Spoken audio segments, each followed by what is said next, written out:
Welcome to HOA Craze. The board picked the wrong week to play games. I am standing in my driveway at 6:45 in the morning with wet gloves and a shovel, and Rachel Jackson is already yelling at me about a salt stain. She is the treasurer of the Wintergate Terrace Association, and she is pointing at a white streak on my concrete like it is a biohazard spill. You signed the covenants, now you live the covenants, she says, breath clouding in the freezing air. I moved to Fargo, North Dakota 3 months ago to work as a postal carrier, and I thought winter would be my biggest problem. I was wrong. The HOA here treats curb appeal like a blood sport, and Rachel weaponizes fees like she gets a commission. I am supporting family back home, and I cannot afford surprise fees or a tow bill, so every notice she drops makes my chest tight. This morning, she corners me before sunrise, while I am shoveling and my gloves are wet and useless, and she is waving a printed violation notice like a trophy. The notice says I have 72 hours to pressure wash the driveway, or I get a $200 fine. It is January in North Dakota. The high today is 12 degrees. Rachel does not care. She says the appearance standards are non-negotiable, and if I wanted to dump salt everywhere, I should have bought in a different neighborhood. I remind her that the city plow threw half a ton of salt mix onto my driveway 2 nights ago, and she cuts me off. She says intent does not matter, only results. Then she hits me with her favorite line, I can make this a lean conversation in one email. I let her say my name loud, because later I wanted it on the recording. My doorbell camera is running, and I know she is going to regret this, but right now I just need her to leave so I can finish shoveling and get to work on time. She does not leave. She pulls out her phone and takes 3 photos of the stain from different angles, then tells me she is scheduling a compliance hearing for next Thursday at 10 in the morning. I work the morning route. I cannot just skip a shift. She knows that.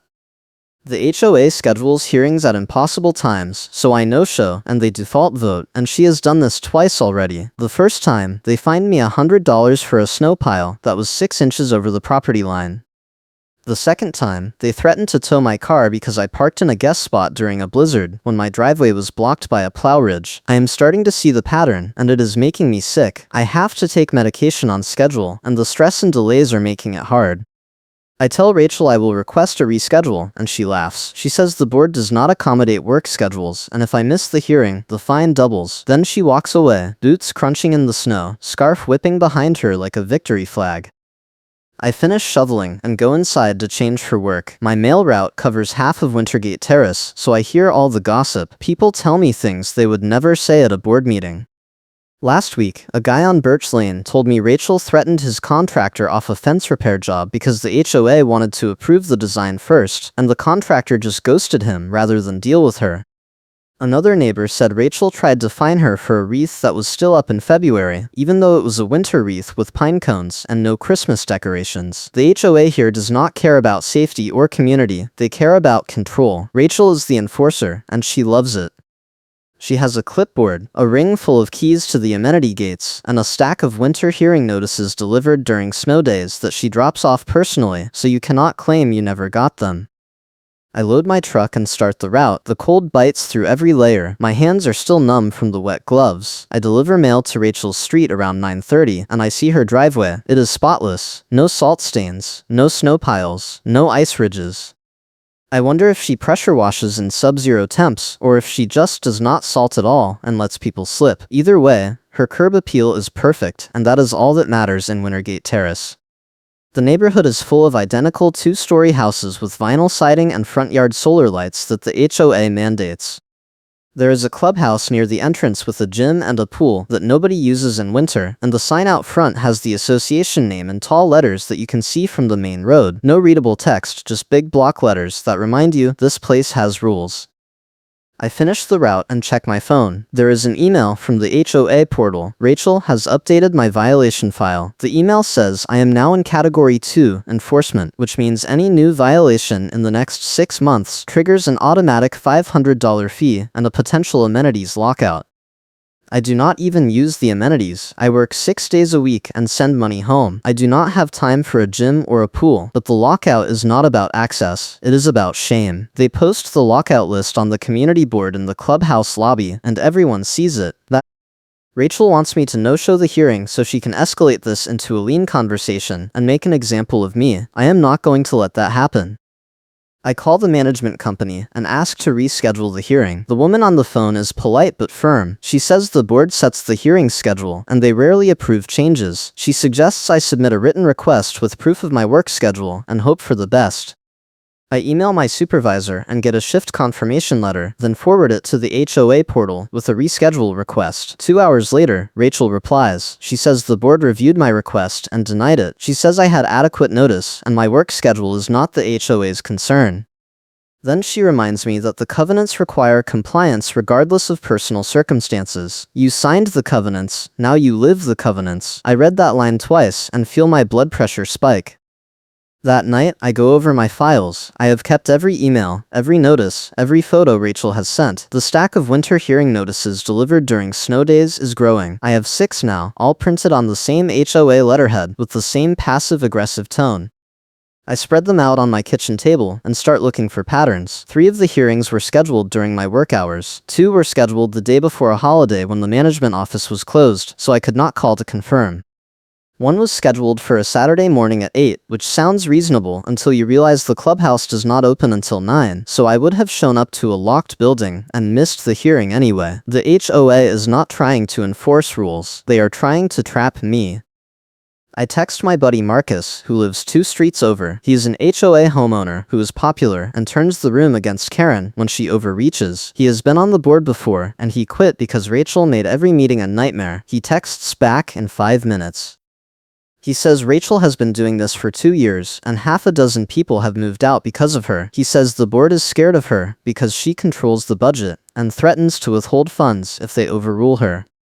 He also says the last 3 board votes happened without a quorum, so the entire enforcement wave is invalid. I ask him if he is sure, and he sends me a screenshot of the meeting minutes. Only 3 board members were present. The covenants require 5 for a quorum. Every fine, every lockout threat, every hearing notice from those meetings is unenforceable.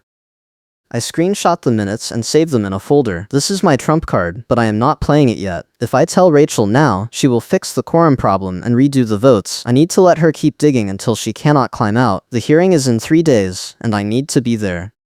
I email my supervisor again and explain the situation. He is not happy, but he agrees to let me start my route 2 hours early on Thursday so I can make the 10 o'clock hearing. I thank him and start preparing my defense. I print photos of the city plow damage, a receipt for the ice melt I used, and a copy of the weather report showing the night the plow came through. I also print the email where Rachel denied my reschedule request and her threat about making it a lean conversation. Thursday morning, I am up at 4:30. I run my route in the dark, finishing by 9:15. I drive straight to the clubhouse and park in the front row. Rachel's white SUV is already there. I walk inside and see her in the lobby, setting up a folding table with a stack of files and a laptop. She looks at me like I just crashed her party. She says she did not expect me to show, and I can hear the disappointment in her voice. I tell her I take the covenant seriously, and I am here to present my case. She does not respond. She just opens a file and starts typing. The hearing room is a small conference space with a long table and 8 chairs. 3 board members are present. Rachel, a guy named Tom who never says much, and a woman named Linda who always votes with Rachel. I sit across from them and lay out my documents.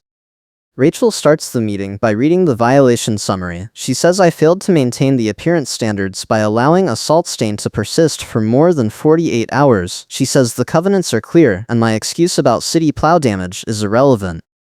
She shows photos of my driveway from 3 different dates, all with visible salt stains. Then she plays the audio from our driveway conversation, where I admit the stain is from the city plow. She says my own words prove I was aware of the issue and chose not to act. I wait for her to finish, and then I present my defense. I explain that the stain appeared during a January cold snap when temperatures were below freezing for 5 straight days. I show the weather report and explain that pressure washing in sub-zero temps is not safe or effective. I argue that the 72-hour window is unreasonable during winter weather and the covenants should allow for seasonal exceptions. Rachel cuts me off. She says the covenants do not have seasonal exceptions, and if I wanted flexibility, I should have reviewed the documents before I bought. Then she says the board has already voted to uphold the fine, and this hearing is just a formality. I look at Tom and Linda, and they do not make eye contact. The vote is done. I am here for nothing. I ask when the vote happened, and Rachel says it was last week during a special board meeting. I ask who was present, and she lists 3 names: herself, Tom, and Linda. I ask if there was a quorum, and the room goes quiet. Rachel says the covenants only require 3 members for special meetings. I pull out the covenant copy I brought, and read the section about quorum. It says 5 members for all official votes. Rachel's face tightens. She says special meetings have different rules, and I am misinterpreting the language. I ask to see the special meeting clause, and she does not have it. Tom shifts in his chair. Linda looks at her phone. Rachel says the meeting is over, and the fine stands. I tell her I am filing an appeal with the management company, and she says good luck with that. I leave the clubhouse and sit in my truck. My hands are shaking. I have the proof that the vote was invalid, but Rachel is not going to back down just because I caught her. She is going to escalate. I need more than a quorum argument. I need something that forces the board to fire her, or forces the management company to step in. I drive home and start going through my doorbell footage. I have 3 months of clips saved, and Rachel is in at least 20 of them. I find the clip from the driveway confrontation and save it. Then I find a clip from 2 weeks ago, when she showed up at 7 in the morning to take photos of my trash cans, which were out 6 hours past the pickup window, because I was working a double shift. She is wearing the same white parka and scarf, and she is taking photos like she is documenting a crime scene. I save that one too. Then I find something better. It is a clip from 3 weeks ago. Rachel is on my porch, and she is trying the door handle. She does not knock. She does not ring the bell. She just tries the handle, realizes it is locked, and walks away. I rewind and watch it again. She is checking to see if I am home. That is not enforcement. That is harassment. I save the clip and add it to my evidence folder. Now I have proof of intimidation, trespassing, and a pattern of targeting. I also have the quorum violation and the impossible hearing schedule. I need one more piece, proof that Rachel is coordinating this with the board to push me out. I text Marcus and ask if he has access to the HOA group chat. He says he is not in it anymore, but his friend Jenny is, and she hates Rachel. He connects us, and Jenny sends me screenshots within an hour. The group chat is a goldmine. There are messages from Rachel saying I am a problem tenant who does not respect the community standards. There is a message from Tom saying they should schedule my hearings during work hours, so I default. There is a message from Linda saying they should hit me with multiple violations at once to maximize fees. And there is a message from Rachel saying if I do not pay up, she will make sure the lien process starts before spring. I screenshot everything and save it in a clean folder. This is my trump card. I have a screenshot of the HOA group chat coordinating retaliation, and I am going to play it on speaker outside the clubhouse so neighbors hear it in real time. If you want to see how this plays out, hit the like button and subscribe for more HOA chaos stories. I spend the next 2 days planning my move. I cannot just drop the screenshots in an email. Rachel will deny it, claim the messages were taken out of context, and bury the whole thing in board politics. I need witnesses. I need public pressure. I need the neighbors to see what Rachel is doing and turn on her. Marcus suggests I wait for the next community event. There is a snow safety meeting scheduled for Saturday at the clubhouse. Half the neighborhood will be there, including a property manager arriving with a forced smile who oversees 3 HOA communities in Fargo. If I can get Rachel to react in front of the property manager, I win. Saturday morning, I load my evidence onto my phone and drive to the clubhouse. The parking lot is full. Inside, about 40 people are sitting in rows facing a projector screen. Rachel is at the front with a stack of printed storm photo packets with no readable text being pointed at an accusation, explaining the new snow removal rules. She is wearing her white parka and scarf, and she is in full enforcer mode. The property manager is sitting in the second row, scrolling through her tablet. I wait until Rachel finishes her presentation and opens the floor for questions. Then I raise my hand. Rachel calls on me, and I stand up. I say I have a question about enforcement consistency. I ask why my salt stain violation was escalated to a $200 fine when other driveways in the neighborhood have the same issue. Rachel says every case is evaluated individually, and she cannot comment on other violations. I ask if she evaluated my case individually, or if she coordinated with the board to target me specifically. The room goes quiet. Rachel says that is an inappropriate accusation, and I need to sit down. I do not sit down. I pull out my phone and say I have evidence that the board discussed my case in a private group chat and plan to schedule hearings during my work hours to force defaults. Rachel's face goes red. She says that chat is confidential board communication and I have no right to access it. I say the chat proves the board violated the covenants by coordinating retaliation, and I am going to share it with everyone here so they can see how the HOA operates. Rachel says if I do that, she will have me removed from the meeting. I say go ahead, and I will share it in the parking lot instead. The property manager stands up and asks to see the evidence. I hand her my phone, and she scrolls through the screenshots. Her expression does not change, but I can see her jaw tighten. She asks Rachel if these messages are real, and Rachel says they are taken out of context. The property manager says context does not matter when board members are discussing how to sabotage a homeowner. She says this is a liability issue, and the management company will be conducting a full review of the board's actions over the past 6 months. Rachel tries to argue, but the property manager cuts her off. She says the meeting is over, and the board needs to schedule an emergency session with legal counsel. People start standing up and talking. A woman in the third row says Rachel tried to fine her for a holiday decoration, and she wants her case reviewed too. A man near the back says Rachel threatened his landscaper, and he had to hire someone else at double the cost. Marcus stands up and says the board has been operating without a quorum for months, and every vote they made is invalid. The room erupts. Rachel is standing at the front, scarf flapping, trying to regain control, but nobody is listening. The property manager is taking notes. I sit down and let the chaos unfold. After the meeting, I go home and wait. The property manager emails me that night and asks for copies of all my evidence. I send her everything: the doorbell footage, the group chat screenshots, the quorum analysis, the hearing schedule pattern, and the vendor blacklist story I heard from the guy on Birch Lane. She replies 2 hours later and says the management company is suspending all enforcement actions pending the review. She also says Rachel has been asked to step back from day-to-day operations until the investigation is complete. I do not celebrate yet. Rachel is not the type to step back quietly. Monday morning, I am shoveling my driveway before work when a white pickup truck pulls up. A guy in a neon vest gets out and says he is here to inspect my property for safety violations. I ask who sent him, and he says the HOA requested a third-party inspection. I tell him the management company suspended all enforcement actions, and he says he did not get that memo. He starts walking around my yard with a clipboard, taking photos of my roof, my gutters, and my driveway. I follow him and ask what he is inspecting. He says the HOA flagged my property for potential slip hazards and structural concerns. I ask to see the work order, and he shows me a printout with Rachel's signature at the bottom. It is dated Saturday, the day of the meeting. Rachel is trying to sneak in one more violation before the review shuts her down. I call the property manager and explain what is happening. She says Rachel had no authority to order an inspection, and the vendor should not be on my property. She says she will contact the company and cancel the work order. I hand the phone to the vendor, and he talks to her for 2 minutes. Then he hangs up, apologizes, and leaves. I watch him drive away and feel my chest tighten. Rachel is not going to stop. She's going to keep pushing until someone forces her out. I go inside and take my medication, but my hands are still shaking. The stress and delays are making it hard to keep a routine, and I am running out of patience. That afternoon, I get a call from Marcus. He says Rachel is planning a countermove. She's going to claim the group chat screenshots are fake and that I hacked into board communications. She is also going to file a complaint with the management company, saying I am harassing board members and disrupting meetings. Marcus says she is scared, and scared people do desperate things. He suggests I get ahead of her by filing my own complaint first. I thank him and call the property manager. I explain that Rachel is escalating, and I want to file a formal complaint for harassment, intimidation, and retaliation. The property manager says she will add it to the case file and recommends I document every interaction going forward. I tell her I already am.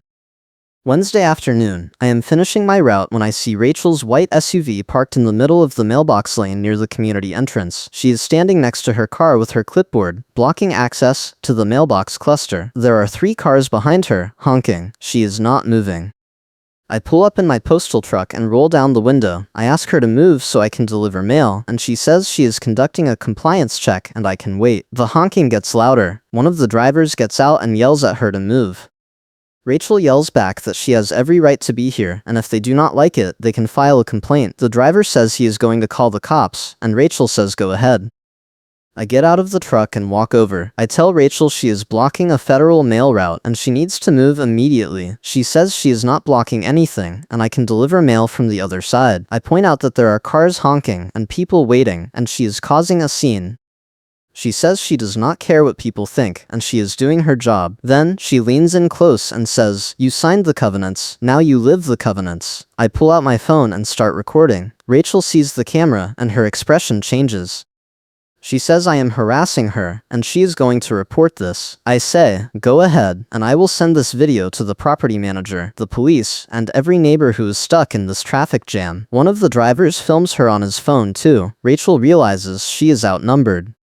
She gets in her SUV and drives off, tires slipping on the slush. The cars behind her honk in celebration. I deliver the mail and drive back to the post office. My supervisor asks what took so long, and I explain the situation. He says if it happens again, I should call the police and file a report. I tell him I already have a file full of evidence, and this is just one more piece. That night, I emailed the video to the property manager with the subject line, "Rachel Jackson blocking federal mail delivery." The property manager replies in 10 minutes. She says the board is meeting tomorrow, and they are going to address Rachel's behavior. She also says the State Consumer Protection Office has been notified about the fee structure and the quorum violations, and they are opening a case file. I read that line 3 times. The state is involved now. This is bigger than the HOA. Thursday morning, I get an email from the management company. The board met last night and voted to remove Rachel from all leadership roles, effective immediately. She is no longer treasurer, no longer on the compliance committee, and no longer authorized to issue fines or schedule hearings.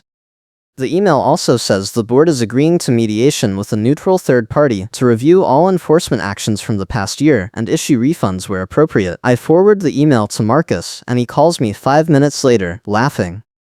He says Rachel showed up to the meeting and tried to defend herself, but the property manager played the mailbox video, and the room turned on her. 2 board members resigned on the spot because they did not want to be associated with her.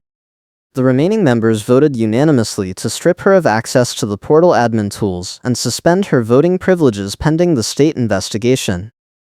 Friday afternoon, I come home from work and find an envelope on my doorstep. It is from the management company. Inside is a check for $400, refunding both fines Rachel issued.